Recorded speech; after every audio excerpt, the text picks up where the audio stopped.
gaba ɗaya yaran gidan nan banda tare da amai ba da Allah zai sa in ga yaran nan da sai sa in ce kawai je bugo mun gwada kawai a na gargajiya.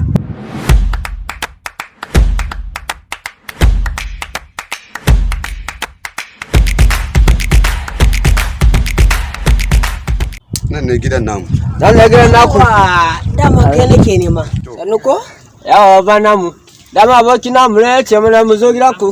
Ka zo baba namu ne tunda muka da daga Ibadan. Zabi da nake so da kai. Yanzu wayannan yaran na kannan ka suna fama da tarin kwatai. Kwatai? To za ku je ku dan bubbugo musu gwada kamar kwa 15. Ya kawo adabe musu su ci. Abokina ka san gwada? Namu menene gwada? Can Ibadan din ba gwada? Baba namu ba Ibadan muke ba. A ne jamina muke. Mina. Ko uwar ne jamina ce su ma sun san gwada. Ta ku nemo mun gwada. Ya ɗebo wani ɗan gwarawa haka ne. Aboki namu. Jami'a na kama gwada. Ya raba da dutse ne mu je za a gani. Kada ka kare can bai rabi. To abokina.